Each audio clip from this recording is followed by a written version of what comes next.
Hey everyone, welcome to Meeple Bits. Thanks for joining me for this unboxing of Foundations of Rome, including the Roads of Fortune expansion pack. This one I kickstarted, gosh, I don't know, it feels like 2 years ago now. I missed it at Gen Con a couple of years back during their first print, so when a second print went to Kickstarter, I wanted to go ahead and pick this one up, and they released the add-on pack, the expansion pack, whatever you want to call it. So in this unboxing, they boxed everything together. So both the base game and the expansion game are going to already be in this box. And this was an option on that Kickstarter that, well, I like everything in one box anyway. And this one, as I'm sure you can appreciate, is a massive box.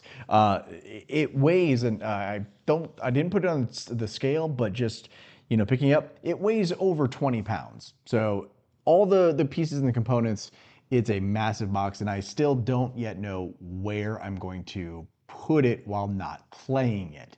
But I'll figure that out in a bit. So with that, let's go ahead and dive into this one. I'm very excited to get this one onto the table. So real fast, I did also upgrade to the little metal statuette for the first player, which I thought was pretty darn cool. And when we open this thing up, it's going to make a little more sense why this almost should just be a standard component into the game. But this box is kind of interesting. So there's some lips down here. So you lift this guy up like so.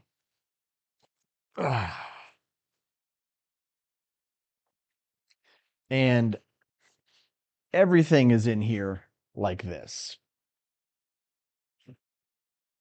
So I don't know if I'm going to be able to do a top-down view on this one, but I will try here in just a second. So with that, let's go ahead and slide out one of these guys. Oh gosh. All right. Running out of room here. Every player and even these monuments have shrink trays, inlets, lids. As you can see here, I've got like boards and other items ready to go. So I need to figure out all of that. But as far as the packaging and as far as everything else that goes inside of this thing, it is great. And with that, let's go ahead and pull this lid off. Now, this one I did do the sundrop backing for this one, so that they went ahead and did the work of putting the wash onto these pieces and components, so that I don't have to. A couple of years back, I painted 8 miniatures, and that alone was enough to drive me a little bit insane. So even though it was fun and I'm glad that I had done it, it was a very arduous and time-consuming process for me. So the fact that they offered to put the wash on the miniatures already was really cool for me. So that is the monuments. Let's check out one of the player trays. So same thing. Player trays have a place for everything. They've all got lids for storage. And let's get this thing off here. There we go. Now I know that there's still some setup that I need to do to this one to put the markers on each of each of the buildings, and I'll get around to doing that hopefully after this video. But I just wanted to kind of give you guys a general idea of the crazy level of detail that went into this game. And the sun wash really is a nice touch. I have to admit. So let's take a quick look a little bit closer at this one. Is the Grand Insula. So just at a glance, some of these pieces and components are a little bit off as far as the wash. So there's some pooling down here on the wash that I can see, some pooling right here that they didn't entirely clean up. But when you're, I guess, doing it in such mass production, you're going to suffer a little bit on the quality in that regard. Because some of this pooling, like down here, as you can see, should have been kind of cleared away with a brush in general. But man, this looks gorgeous. This was the a Grand Insula as well. Let's pull up this guy. This is the Artisans Forum.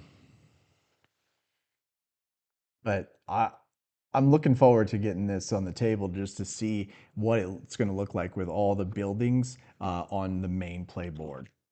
All right, so that is player components. All right, what else do we have in here? Okay, let's see. We've got this entire side tray, which I don't know what it is. Ugh, let's slide it out and figure it out. Okay, we've got, all right, we got lids for rule books and whatnot. Okay, rule book, found Roads of Fortune rule book. Um, oh man, are these punchboard tokens, coins?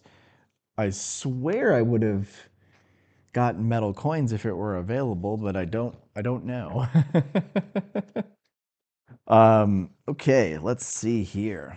Let's get this stuff out of the way. All right, we've got a victory point tracker. It is dual layered, so your score markers will stay in place. This is very flimsy. This is actually probably one of the flimsier pieces of cardboard that I've had in a while. No, no worries, no worries. The pieces elsewise look great. Let's see here. We got your main board for the deeds. Again, this one is pretty light. Again, not that it matters a whole lot, but again, this one is a little thin on the stock, a little thin on its stock. Okay, main board, which I can't show entirely because I'm a little out of room here on my table, but artwork looks very nice. See if I can, there we go. Let's turn this up right way. There we go. Artwork looks nice. I did not get the playmat. I chose not to go playmat on this one. I mean, maybe looking back, I should have, and I guess I still could. So here's the first player marker. I mean, come on. Oh, let me grab this. Come on. Come on. Which one do you want to use? Which one do you want to use? When you got miniatures that are as gorgeous as this, you need that. Come on. It goes a long way. Um, these appear to be stickers, which I think I need to put into the base of the monuments. So that's okay. Oh, okay, good. Metal coins. I knew I would have backed metal coins if they were an option, and here they are. They were an option. I did back them. Now I'm happy. Okay, we've got these the markers that we need to put into each of the buildings and the monuments for all players, including the main ones. Um, Player trackers. We've got, here it is. This is the Roads of Fortune add-on boards. So all of these are going to bring variety into the game. And if I'm not mistaken, these will go around the board in a certain way, I guess. Yeah. So these will go around the board, and then based on conditions met, you'll gain additional bonuses. All right. That's going to do it for this one. I'm not going to open up the cards and check the stock on this one because really the glory is of Rome lies within the architecture here. So I'm gonna go ahead and end this one now so that I can take the time to put the stickers into the main monument so that I can pull the cards out so I can get everything organized, figure out what punch board I need to keep and what I need to toss, and get these guys into their respective spots. This is a big game, probably the largest one that I own next to Mechs versus Minions. So, man, this is cool. I'm excited to get this one to the table, and I hope to be able to do so within the next day or so. Anyway, guys, that'll do it for this one. If you have any questions about Foundations of Rome or its expansion, please leave a comment down below. I'm happy to help and answer them as best that I can. If you've enjoyed the video and liked the content, I do appreciate the support. Feel free to leave a like and subscribe. And as always, everyone, until next time, thanks so much for watching.